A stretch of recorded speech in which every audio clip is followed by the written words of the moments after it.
سلامونه او نیکې هیلې ټولو افغانانو ته. افغانان ورونو، پرون ما یو لایف کړی و او دا مې ویلي وو که چېرته طالبان خپله رویه صحیح نه کړي او دا موجوده کم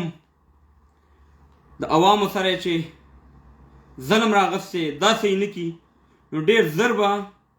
په افغانستان کې یو مسلح مقاومت شروع شي، جنگ به شروع شي. او نن شکر الحمدلله ما پرون زه داسې په دې خاطر نه یم چې ګنې زه جنگ ته خوشحال یم، زما خبره درسته، دې ته شکر ویم چې پرون 19 تاریخ او ما خبره وکړه چې په افغانستان کې به مسلح جنگ شروع کیږي. نن درې ولسوالۍ د طالبانو د لاس نه یو بلې جنگي ډلې ته په لاس باندې ورغلي دي. نو زه تاسو ته اول خپله پرونی ویډیو ښیم چې ما څه خبرې کړي، ویډیو شیر کړئ. او نن هغه کار هو به هو وشو. او که د طالبانو داسې رویې وي د خپل ولس سره، نو ډېر ژر به ولایتونه شروع وشي او یو ولایت نه بل ولایت او بل ولایت نه بل ولایت دا به نیول کېږي، دا به د طالبانو د لاس نه وځي. که چېرته طالبان صحیح نه شو او په وخت اقدام ونه کړو، افغانان ورونو موږ په افغانستان کې امن غواړو، موږ سوله غواړو، موږ جنگ نه غواړو، خو موږ طالبانو باندې غږ کوو چې تا دا کمې غلطیانې په دې یو جمعه کې وکړي، هغې ته دې توجه کوو او هغه زموږ حق دی چې تا ته موږ دا خبرې وکړو د اصلاح لپاره. موږ اشرف غني صاحب په حکومت کې هم دا خبرې کولې او اوس هم کوو، خو موږ د ولس غږ یو. نو اول تاسې دا زما لایف واورئ چې ما کړی دی. مقاومت په دې افغانستان کې پیدا شي، مسلح مقاومت به تاسو ته پیدا شي. که پیدا نه شو دا مې یاد ساتئ. واورئ د افغانانو ورونو چې دا ما پرون خبره کړې وه او نن دا دی درې ولسوالۍ د طالبانو نه نورې جنګي ډلو ونیولې. دا ما پرون دا خبرې کړې وي او دغه ولسوالۍ وي، درې ولسوالۍ دا دی د طالبانو د لاس نه یو بله جنګي ډله پیدا شوه چې تر اوسه پورې نوم معلوم نه دی. دا وګورئ، وکتو بیرته د افغانستان بیرغ پې ولګو، درې رنګه بیرغ. هر څوک چې دا بیرغ ته احترام لري او دا بیرغ مني هغه زموږ افغان ورور دی. د جنګ خلاف دی، جنګ موږ مخکې ویلي دي. جنګ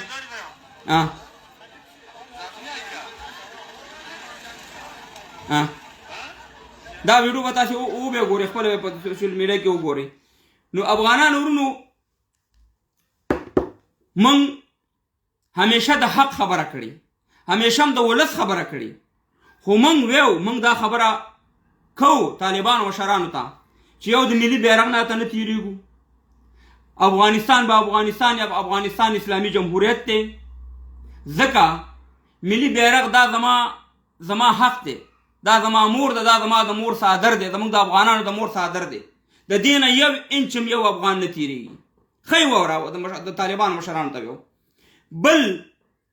موږ دا نه ویو چې امارات ګنې کفر دی، امارات دنیا نه مني.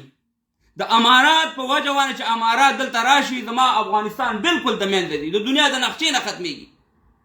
موږ امارات سره یا د طالبانو د بیرغ سره هېڅ مشکل نه لرو،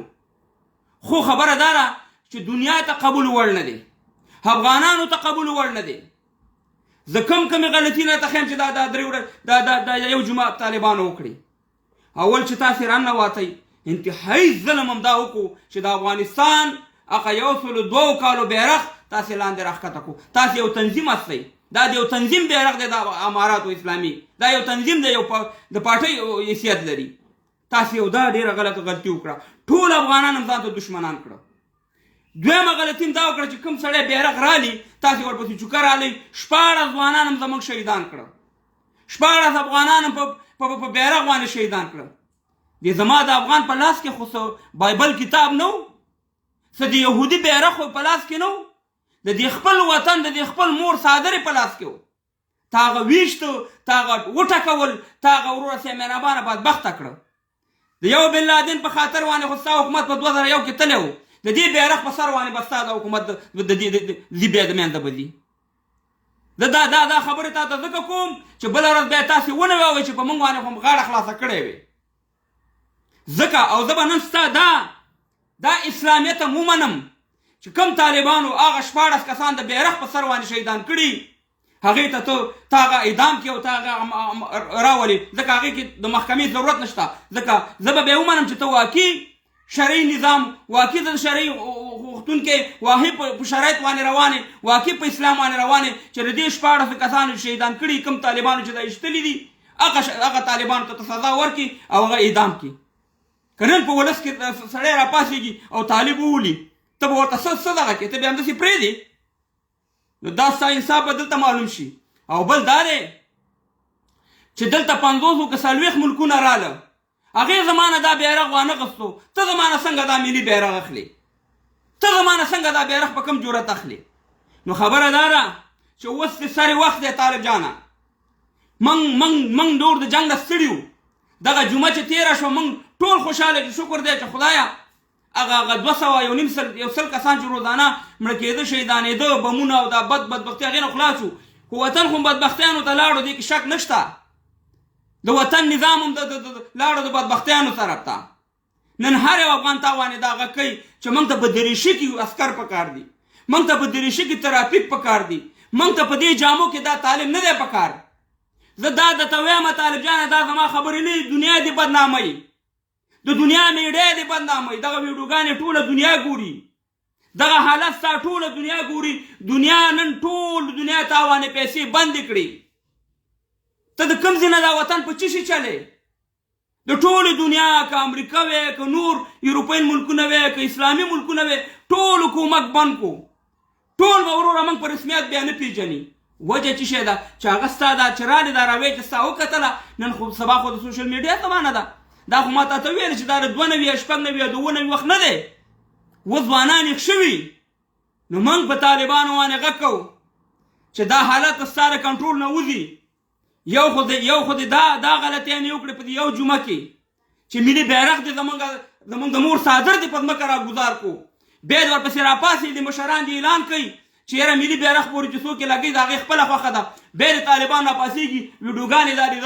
زما خبره نه ده راپاسېږي ملي بیرغ د خلکو نالي او کلاشینکوف یې ورته نیولی پیږن لاندې اسرائیلیان ولاړ دي او فلسطینیان ولاړ دي اسرائیلیانو په ټوپکې نیولي دا کوم انصاف دی دا کوم اسلام دی که ستاسې دا اسلامي او ستاسې دا انصافي زموږ درته توبه سلام هم درته د افغانستان دې ستاسې مبارک شي دا خلکو ته ویې وځئ به ځئ د افغانانو ته ویې وځئ به ځئ ختم شئ نو خبره دا ده چې طالب جانه وګونه م قلاو کې مشرانو ته دا ویم دغه وخت دی دا حالات هم کنټرول کوي نور قسم په خدای چې بدبختیانو ته ځو دغه د ټوپک او دغه د کوتک خبرې م پرېږدئ موږ خبرېږو موږ یې ګورو چې ستاسې طالبان دي د خلکو کورونو ته اختارونه ورکوي نو د دې نه دا معلومیږي چې دا یو قمانده تاسې ناست دی تاسې کې لکه څنګه چې مجاهدینو کې ګروپونه وو هغه شان دي تاسې کې هم ګروپونه دي د دغه وخت دی همدغه وخت دی د خدای په لحاظ باندې په دغه خویندو میندو په دغه ملت باندې نو وړوسېږئ تا سره کوم او نن ما کاته بعد دغه د نیکټایتار طالبان چې دا په امریکا کې ناستو په لندن کې ناستو دا په جرمني کې ناستو دا په استرالیا په نورو ځایونو کې راځو ډوډۍ ایشتلې چې داسې چل دی هغې سره خو د 50 ملکونو کومک او دا خو یو چپړقې لري دا دی واغه دی په دې خبرو موږ نه خلاصېږئ او زه دغه نکټیدار طالبانو ته وایم چې دغه په خارج کې ناستو هغې ته خیم هغه طالبان نه خیم اوس به دا خارج پرېږدئ زه افغانستان ته به خدمت کوئ زه افغانستان کې اوس تاسې ویل چې خوښ هم دی د طالبان حکومت هغې ته مبارزه کول هغې ته اوس به ټول لاړ شي بچیانو سره هلته به لاړ شي بیا به ستاسې دین او اسلام موږ ومنو ځکه دا د پاکستان سیاست مه غوروئ چې بل ته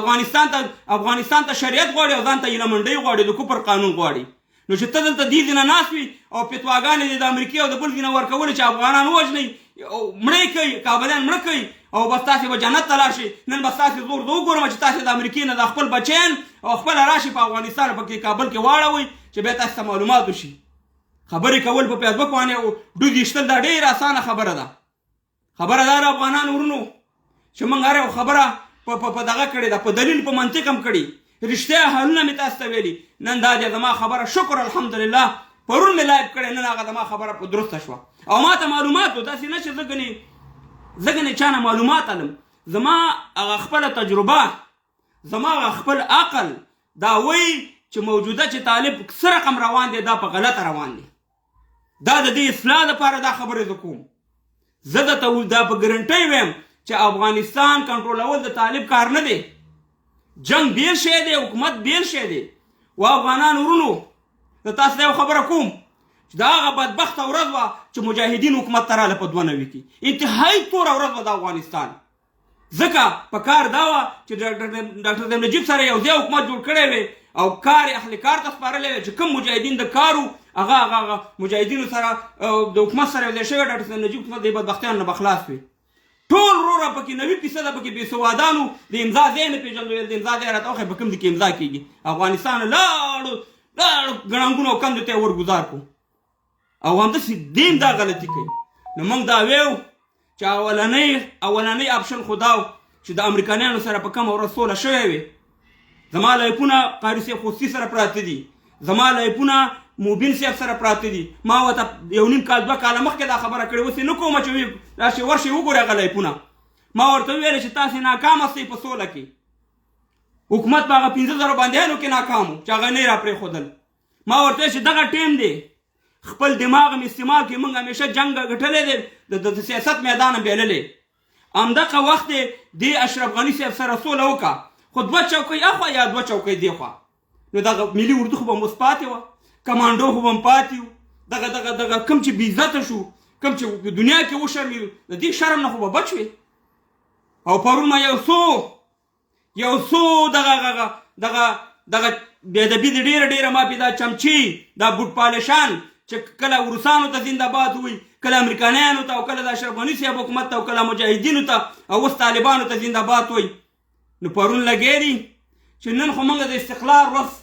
څنګه مانځو. پورته د امریکایانو دغه نشته دی، تیارې نشته دی او لاندې ملي اردو غلامه ملي اردو به د هغې لاندې ګرځېده. شرم درته په کار دی د دې خبرې ته. شرم وکړه بې غیرته. ته اوسه پورې دروغ او درب باندې دا خلک غولې. دا په کومه چوکۍ چې ناست دي دا هم د امریکایانو چوکۍ ده. دا پرون چې د استقلال ورځ هم مانځله، په سر دې اوس هم د امریکایانو جټ تیارې ګرځي. په هماغه کابل کې 8,000 9,000 امریکایان پراته دي. دغه میک او دا سپیکر چې ایستانه دغه هم د امریکایانو په ډالرو شوی. دا کوم ټي وانه چې ته خبرې کې دا هم د امریکایانو په ډالر شوی. خلک مه غولوئ. خلک د اسلام په نوم باندې او په دې خبرو باندې خلک مه غولوئ. خلک اوس خیر دي، سر اخلاص دی. موږ ته معلومات دی چې ملا صاحب برادر په کومه تیاره کې راغلی، هغه تیاره موږ ته معلومه چې د کوم وطن تیاره وه، د کوم ملک تیاره وه. موږ ته دا ټول په دې باندې اوس موږ ماشومان زموږ په دې باندې پوهېږي. نو خبره دا ده چې زموږ اوس هم سری وخت دی. اوس هم موږ د طالبانو مشرانو ته ویو چې خاموشي مه اختیاروئ. څومره زر چې کېږي تاسې اقدام وکئ، څومره زر چې کېږي خپله دغه ملي اردو راغونډه کړئ، دا کمانډو هم راغونډه کړئ. خلک هم ویرول، په اوله جمعه باندې هم خلک ویرول چې ته هغه غټ ډاکوان چې په تاسې باندې غټ بمونه درګزارول هغه تا سره ناست دي او ته عادي قماندان رانیسي او یو بل راځي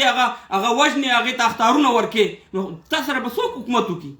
آیا څوک حکومت ته ډخه کوي؟ ما ته د ورځې 2,500 ټلیفونونه د کابل راځي، څه رقم وي د افغانستان نه ووځو. داسې به هر چا ته راځي دا ټلیفونونه.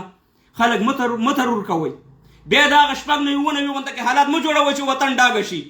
او دا ځینې یاره زه پوهېږم نه چې دا زه نه پوهېږم که دې ماغزه خراب دي. وایي امن دی وروره یو امن باندې د څه وکړم؟ دا ګېډه به چې غواړي که نه بیا غواړي؟ دا جامې به چې غواړي که نه؟ دا کالي د کوم دي کم؟ دا کورتۍ د کوم دي کم؟ دا د بچو د رزق د کوم دي کم؟ د امنیت سره د کار ډېر مهم دی. کار ډېر مهم دی. امن خو په مابس کې وي. یوازې په امن باندې تاسې نه خلاصېږئ. دلته به د کار زمینه برابروئ. دلته به زما ځوانان چې باید د خارج نه نورمن شي، زموږ خلک د خارج نه لاړ نه شي. ځکه دا د وطن غټه سرمایه ده. تاسې راځئ په دې شیطان خلاصوئ چې امنیت دی. ولې د یو امنیت دپاره هم دومره جنګ وکړو؟ نور دا سهولت نشته دی. دا په دې دوبۍ او په دې قطر کې چې دی هلته تاسې ورشئ. ورور صاحب مهربانه ام اسلام دغه دی ام په ګیډه ماړه دي ام خلک خوشحاله ام ملا خوشحاله ام قاری خوشحاله موږ داسې ژوند غواړو او موږ کار اخلي کار ته سپارل غواړو دا نه کېږي وروره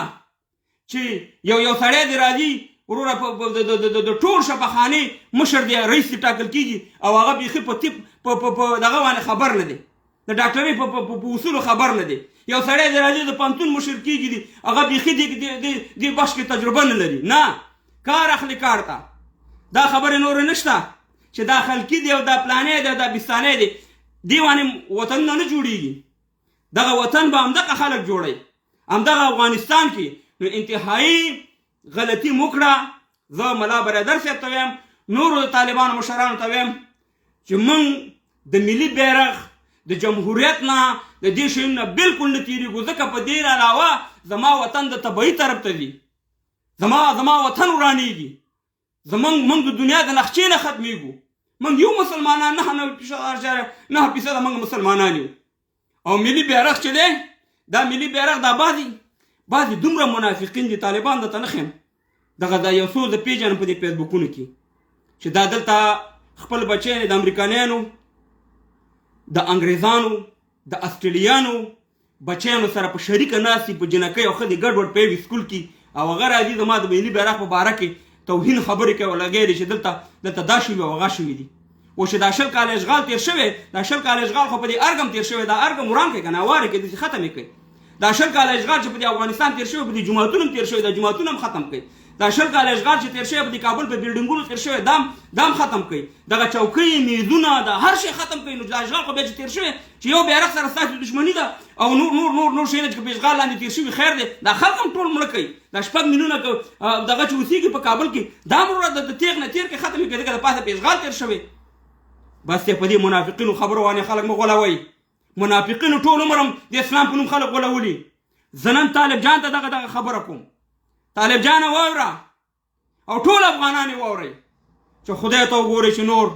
نور ځانونه بې ځایه قرباني نه کوي نن زه د طالب جان نه پوښتنه کوم چې ته په کابل کې ولاړې آیا دا خلک کافر دي آیا دا د کابل ولس غلامان دي آیا دا د کابل ولس منځونه نه کوي آیا دا د کابل ولس سره غم خلک دي ولې دي دا وغولېدی زه دې ټولو ته یم چې ټول وغولېدی او چوکۍ او ډالر به نور خلک خوري ټول سره دا یو دی یو قسم په خدای دی چې ټول سره یو دی طالب جان عام ولس د تا ته ویم زه د دې لیډرانو په قصه کې نه یم ما په مخکني حکومت باندې په جنګ سالارانو ټوپک سالارانو باندې په هر لایف په هر ویډیو زما د هغه په خلاف باندې ده داسې وګورئ زما لایفونه پراته دي چې دا د دې وطن دشمنان دي ځانونه مه استعمالوئ خپل بچیان ښځه مور په امین ته هم ټیم ورکوئ دا د تاسې وجنګېدئ هماغه خلک به سره ټول مشترکه حکومت جوړ کړي هماغه خلک به ټول مشترکه حکومت جوړ کړي زه د طالب جان نه د عام طالب جان نه دا پوښتنه کوم چې اوس په هوایي میدان کې امریکایان پراته دي که نه دي پراته د افغانستان موجوده اشغال دی که نه دی اشغال په کوم قانون امریکایان دلته پراته دي په کوم قانون باندې دا تیاری راښکته کوي او جګوي چا ورته اجازه ورکړې طالب تا ورته اجازه ورکړې نه په بدماشۍ باندې په بدماشۍ او دا یاد وساتئ دا د غلامۍ ټاپې په خپلو افغانانو مه لګوئ دا د کفر ټاپې په خپلو افغانانو مه لګوئ قسم درته خورم قسم زما د الله احتیاط ساتئ 15 ملکونه دي 15 بدماشان دي د دنیا 15 بدماشان زورواکي دي امریکا نمبر 1 ده برطانیا ده فرانسه ده چین ده او روس ده چې د دې یو سره ستا تعلقات نه د دې لاندې ته حکومت جوړ نه کړي د دې په خوښه والله کې رانه ته حکومت وکړي هغه شان د حکومت بلې چې افغانستان بس یو دشت دی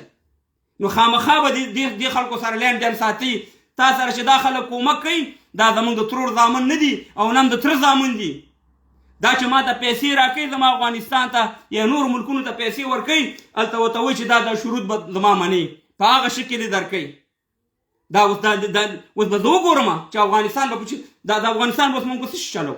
خو همدغه اروپایان نه پیسې الو خارجیان نه پیسې الو نو چې اوس یې الو حلال دي او چې مخکې اشرف غني اغستې حرام او غلام و چې ډاکټر نجیب د وروس نه پیسې اغستې حرام وي او چې مجاهدین لاړه ورور هماغه وروس په لیلن په دې ځخانې ډوډۍ مو خوړه کلبسې ملبسې مو والې او د لیلن د قبر نه طواف هم وکړو هغې ته حلال او ډاکټر نجیب ته حرام په دې باندې دا مغزم خلاص کړ د خدای په لحاظ افغانانو د خدای په لحاظ د عام خلکو ته ویم که هغه طالب وي که هر وي زمونږ ورونه استی موږ والله کې درته غلطه خبره وکړو زه قسم زما ایمان دی چې زه وایم چې زه څنګه خورم دې څنګه اغوندم خدای زما هر یو مسلمان زما هر یو افغان دی خدای دغه شانې ژوند تېر کړي که د دې نه به مې علاوه یو مقصد یې زه او د خدای راسي که به م یوې پارټۍ سره تعلق یې زه او د خدای راسي که حکومت کې کومه وظیفې ته په تمه یم د خدای راسي که د یو شي ته په تمه یم صرف او صرف په خپل وطن د خپلو وطنو په بچیانو په ټولو افغانانو که په لر کې دي که په بر کې دي خفه کېږم چې دا دسیسونه نور ځانونه وباسئ دا د جهاد چکرونه پرېږدئ دا جهاد نه دی قربان شم د اصلي جهاد نه دا فسادونه دي فسادونه تاسو ته خلق جوړئ تاسو دنیا ته اسلام په تاوانې کوي بدنامه کوي ګیره ستا په دنیا ته دغه شان دي ښیي تا ټول شی نه تا دنیا ته ښیي دا یو غټه دسیسه ده اوس که په کلي کې عام کلي کې دا خبره چاته وکړي یا به درته وایي چې ته کافر شوی ته خو جهاد نه منې جهاد چې څوک نه مني خو خامخا کافر وي خو مګر د جهاد طریقې راغلي موږ چې دا 15 کاله وشو چې دا د جهاد په نوم دلته یو تجارت روان دی جهاد بېل شی دی تجارت بېل شی دی تاسې وګورئ چې څومره موږ خپلو کې جنګونه کړي څومره موږ کفار وژلي څومره خپل افغانان وژلي یو 15 منټه سوچ وکړئ ډېر نه 15 منټه سوچ وکړئ زه دا تاریخونه د ځوانانو ته زه وایم چې زموږ دا ځوانان په دې تاریخونو پوه شي افغانانو د غازي امان الله خان په وخت کې نه روسانو نه کافرو همدغه د اسلام په نوم باندې د دین پتنګانې چې ځان ته ویلو د غازي امان الله خان په خلاف اوچتو نن به افغانستان د یورپ غونډه کې جوړ وي راوړه د دسیسه وه د جوړه که غازي امان الله خان یې لاړ وشړلو بیا د داود خان په وخت کې چې یو اسلامي حکومت و بلکل افغانستان اسلامي حکومت و همدغه خلک لاړه د آی په هغې کې کېناستل او د داود خان په خلاف باندې مسلح جنګ شروع کړو چې په هغې وخت کې نه روسانو نه امریکایانو که زما خبرې دروغ یې لاړ شي ګوګل ته دا د کرنل امام کتاب وګوري او د مشرانو نه پوښتنه وکړئ بیا په 1981 کې زه د روسانو د داود خان د وخت د روسان دا زما په خپلو سترګو لیدلي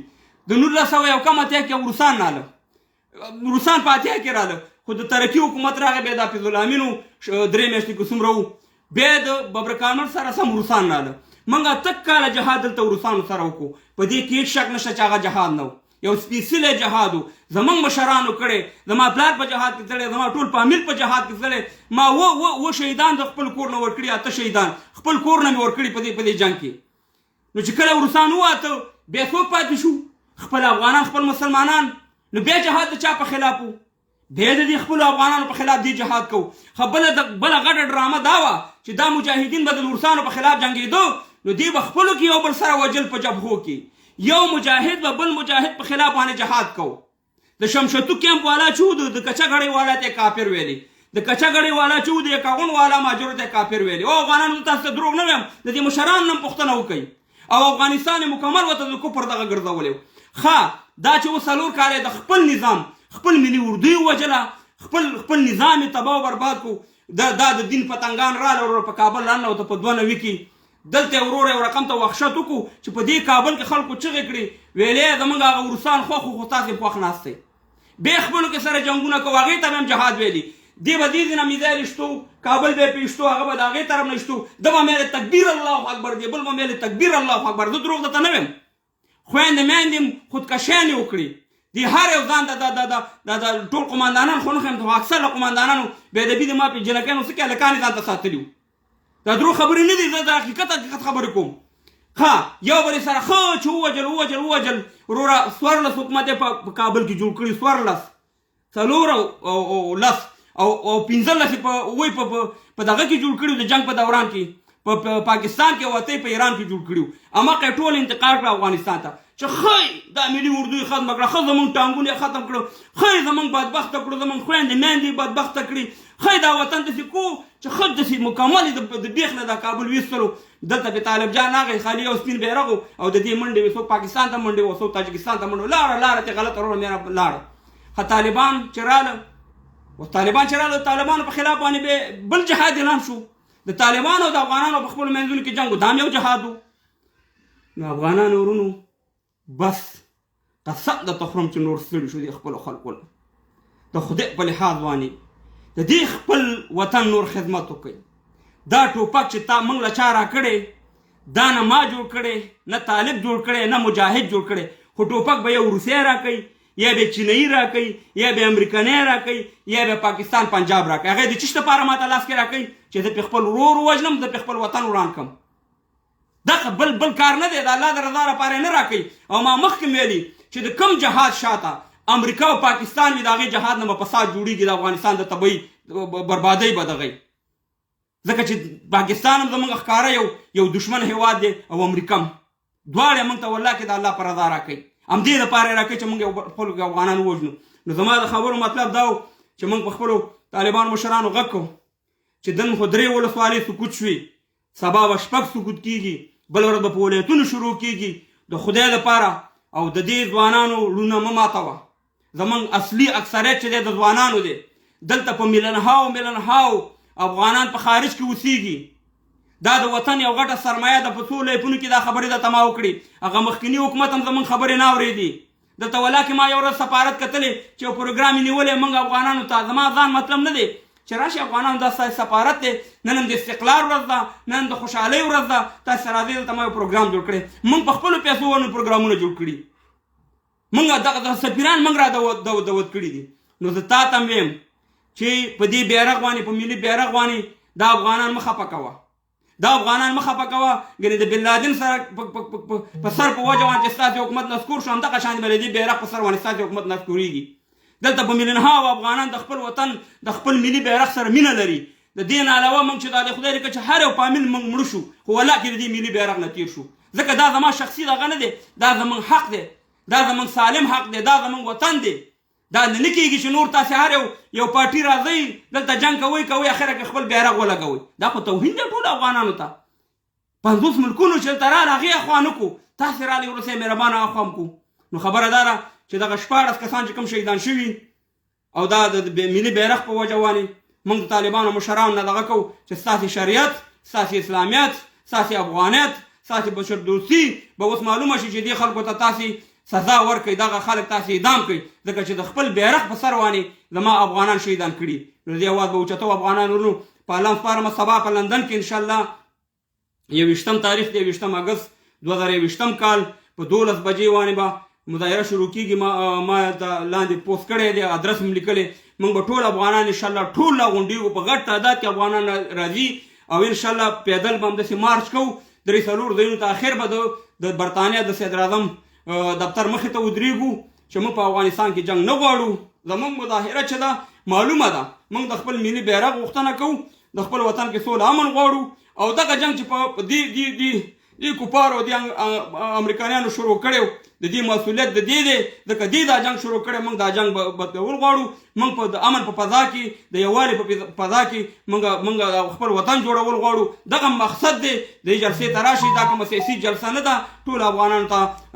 بلنه هم ورکوو په الله سپارمه ښه وخت ولرئ آینده کې به انشاءالله زه تاسو داسې ویډیوګانې وښیم چې دا کم کابل ته طالبان راننوته او دا دې باندې 2 کاله مخکې ما خبرې کړي چې دا به داسې راننوځي داسې به کېږي انشاءالله زه به درته ویډیو بیا ښیم ما سره په یوټیوب کې شته دلته به تاسو ته زه وایم چې په دې موضوع ما خبرې کړې وي نن طالبان دا کار وکړو دا خبرې ما کړې وي حکومت دا کار وکړو انشاءالله هغه ټولې ویډیوګانې به په قلاره تاسو ته ښیم په الله سپارمه زنده باد افغانان زنده باد لر او بر یو افغان الله تعالی په ګران افغانستان کې سوله امن راولي الله تعالی دې زموږ دا 3 رنګه بیرغ بیا په د افغانستان په ارګ باندې ولګي او چې دا تر څو پورې نه لګېدلي نو موږ دا محسوسوو چې زموږ مور سرتوره ناسته ده او سرتوره مور څوک هم دا نه برداشت کوي چې د هغه مور نه یې څادر اخوا شي او سرتوره ټوله دنیا ګوري په الله سپارم ښه وخت ولرئ خدای پامان